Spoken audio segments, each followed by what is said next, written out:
अस्सलाम वालेकुम स्टूडेंट, आज हम आपकी एक्सरसाइज नंबर 1.2 सॉल्व करने जा रहे हैं। इसका क्वेश्चन नंबर 1 है कि from the following matrices identify unit, row, column and null matrices. अब देखें कि इस क्वेश्चन को हम सॉल्व करते हैं। इस क्वेश्चन को हम तभी सॉल्व कर सकते हैं जब हम रो, कॉलम और नल और यूनिट मैट्रिक्स को पहचानते हों। उनकी पहचान क्या है, तो सबसे पहले देखिए कि नल और ज़ीरो मैट्रिक्स के बारे में बात करते हैं। ये जो आपके पास ए मैट्रिक्स गिवन है, इसकी तमाम इंट्रीज़, चारों की चारों इंट्रीज़ क्या हैं, ज़ीरो। तो ऐसी मैट्रिक्स जिसमें एक इंट्री हो, दो हों या चार, जितनी भी इंट्रीज़ हों, अगर वो सारी की सारी ज़ीरो हों तो वो नल और ज़ीरो मैट्रिक्स कहलाती है। तो लिहाजा हमारे पास यहाँ पे मैट्रिक्स ए जो है नल और ज़ीरो मैट्रिक्स है। अब देखें बी मैट्रिक्स। इसमें देखें कि एक रो है और हमारे पास 3 कॉलम है। तो रो मैट्रिक्स ऐसी मैट्रिक्स होती है जिसमें एक ही रो हो, ठीक है ना। कॉलम एक से ज़्यादा हो सकते हैं, लेकिन रो जो है वो एक ही होनी चाहिए। तो ऐसी मैट्रिक्स को हम रो मैट्रिक्स कहते हैं। अब देखें कॉलम मैट्रिक्स। कॉलम मैट्रिक्स ऐसी मैट्रिक्स है जिसमें एक ही कॉलम हो। देखें रोज़ इसमें अब आपके पास 3 हैं, लेकिन कॉलम एक ही है। रो मैट्रिक्स में एक रो और कॉलम मैट्रिक्स में एक कॉलम, पहचान लिया है इसकी, ठीक है। इसमें कॉलम देखें 3 हैं और रो एक है, और इसमें 3 रोज़ हैं और एक कॉलम है। अब देखें कि इसमें एक ही रो नज़र आ रही है तो रो मैट्रिक्स, इसमें एक ही कॉलम नज़र आ रहा है तो कॉलम मैट्रिक्स। अब यूनिट या आइडेंटिटी मैट्रिक्स ऐसी मैट्रिक्स होती है जिसमें आपके पास इस डायगोनल की एंट्री सिर्फ और सिर्फ 1 होनी चाहिए, कोई और नंबर यहाँ पे नहीं आ सकता। और इसके अलावा जो 2 एंट्रीज हैं वो आपके पास क्या होंगी, ज़ीरो होंगी। तो यूनिट और आइडेंटिटी मैट्रिक्स होगी, ठीक है ना। ये यूनिट मैट्रिक्स की पहचान है। अब देखें कि यहाँ पे एक ही एंट्री है और वो भी क्या है, ज़ीरो, तो नल मैट्रिक्स हुई।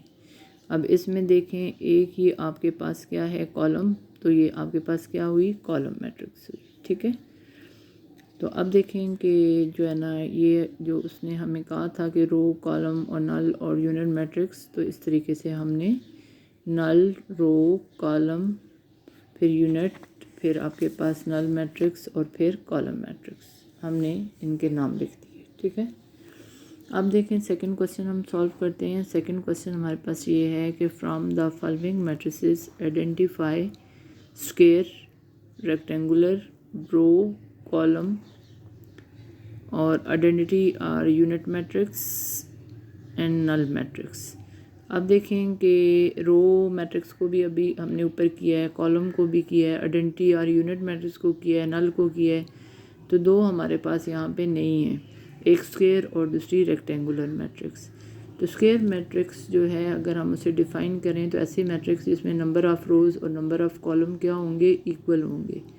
यानी अगर 1 रो है तो 1 कॉलम, अगर 2 रोज़ हैं तो 2 कॉलम, अगर 3 रोज़ हैं तो 3 कॉलम। यानी नंबर ऑफ़ रोज़ और नंबर ऑफ़ कॉलम क्या होने चाहिए, इक्वल होने चाहिए। अब रेक्टेंगुलर मैट्रिक्स को अगर हम डिफ़ाइन करें तो ऐसी मैट्रिक्स जिसमें नंबर ऑफ़ रोज़ और नंबर कॉलम इक्वल ना हो। जैसे अगर हम उसके ऑर्डर की बात करें तो 3/2, जैसे 1/3, मतलब नंबर ऑफ़ रोज़ और नंबर ऑफ़ कॉलम इक्वल ना हो, ठीक है। तो ऐसी मैट्रिक्स को हम रेक्टेंगुलर मैट्रिक्स कहते हैं, ठीक है। अब देखते हैं कि पहली मैट्रिक्स किस टाइप की है। पहली मैट्रिक्स में गौर से देखें, इसमें कितने रोज़ हैं, 2, और कितने, देखें एक ये रो होगी और एक ये रो होगी। कॉलम कितने हैं, ये पहला कॉलम, ये दूसरा कॉलम और ये तीसरा कॉलम। तो अगर हम इसका ऑर्डर देखें तो ऑर्डर में रोज़ पहले लिखी जाती हैं और कॉलम बाद में।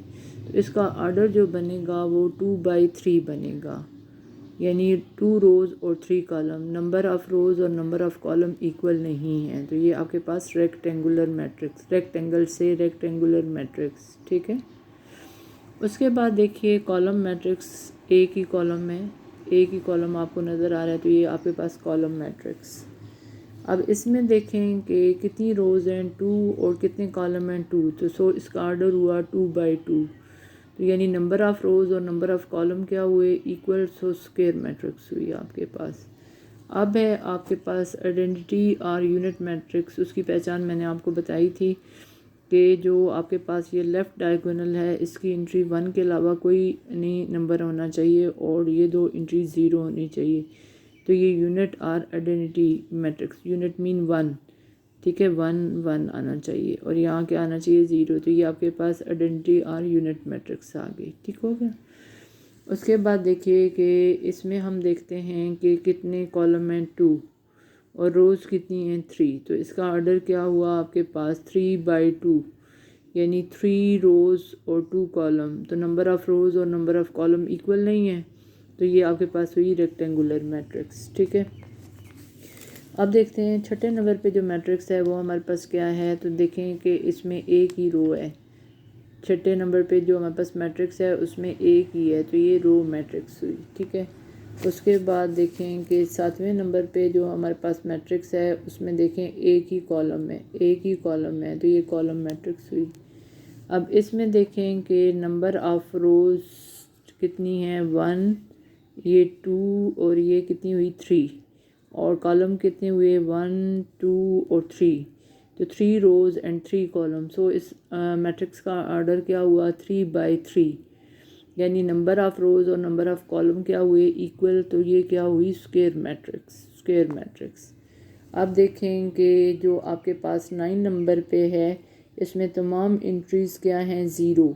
इसमें तमाम एंट्रीज़ क्या हैं 0, ये नल और 0 मैट्रिक्स। तो इसको देखते हैं एक दफ़ा फिर के देखें कि पहले में आपके पास क्या है नंबर ऑफ़ रोज़ और नंबर ऑफ़ कॉलम इक्वल नहीं है। 2 रोज़ और 3 कॉलम है, रेक्टेंगुलर मैट्रिक्स। अब एक ही कॉलम है तो कॉलम मैट्रिक्स। थर्ड नंबर पे नंबर ऑफ़ रोज़ और नंबर ऑफ़ कॉलम इक्वल हैं, स्क्वायर मैट्रिक्स। आइडेंटिटी मैट्रिक्स इसमें मैंने आपको बताया है कि इसमें ये जो डायगोनल है इसकी एंट्रीज़ 1 के अलावा कोई नंबर ना हो और ये 0 हो। उसके बाद पाँचवें नंबर पे रेक्टेंगुलर मैट्रिक्स, क्योंकि 3 रोज़ और 2 कॉलम है और ये पाँचवें नंबर पे था। छठे नंबर पे आपके पास आती है रो मैट्रिक्स, क्योंकि एक ही रो है।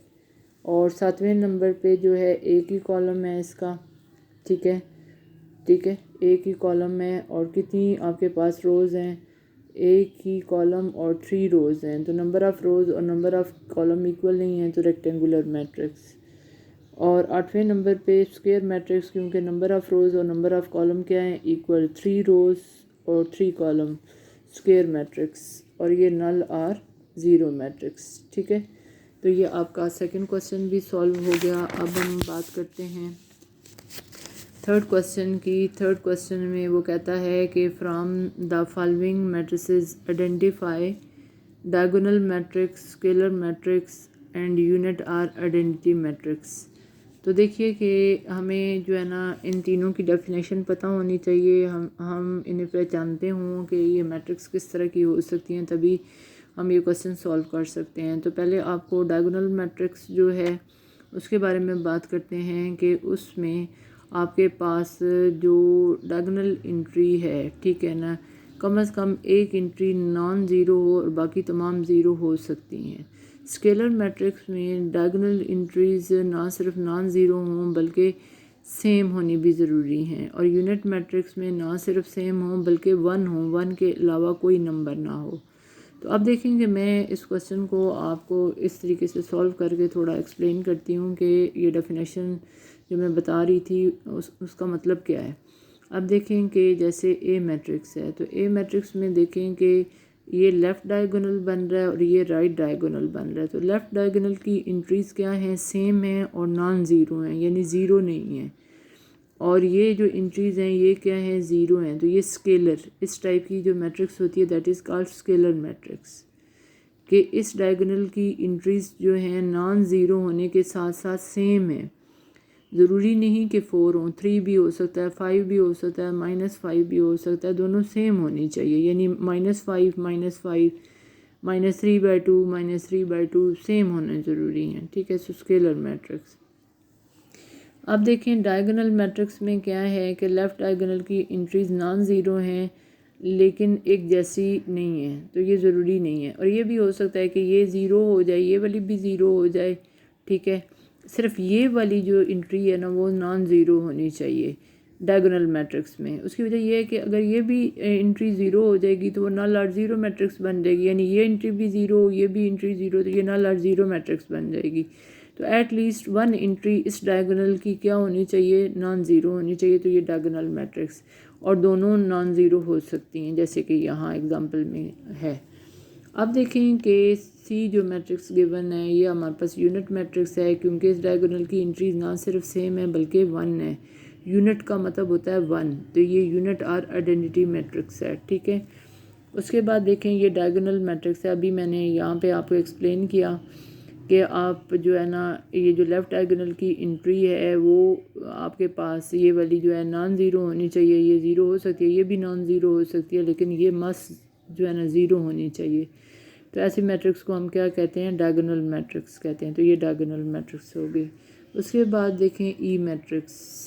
ई में क्या है, आपके पास 5 में से 3 सब्ट्रैक्ट किए तो 2 बचे, तो 1 + 1 क्या हुए 2, तो ये भी 2 हुआ, ये भी 2 हुआ, सेम हो गया, तो स्केलर मैट्रिक्स, ठीक है। ये 5 में से 3 निकाले 2 और 1 + 1 2, तो सेम एंट्रीज़ हैं, ठीक है। और ये आपके पास ज़ीरो हैं, तो दैट्स मीन स्केलर मैट्रिक्स। तो ये आपके पास हुई स्केलर, ये आपके पास हुई डायगोनल, ये आपके पास हुई यूनिट, ये भी डायगोनल, और ये क्या हुई स्केलर। तो आई होप कि ये आपको समझ आ गया होगा। तो बाकी जो इस एक्सरसाइज के क्वेश्चन रह गए हैं वो इंशाल्लाह हम कल सॉल्व करेंगे नेक्स्ट वीडियोस में। तो आपने ख़ुद इसकी प्रैक्टिस करनी है। तो अगर आपको वीडियो अच्छी लगे तो आपने मेरे इस चैनल को सब्सक्राइब करना है। अल्लाह हाफ़िज़।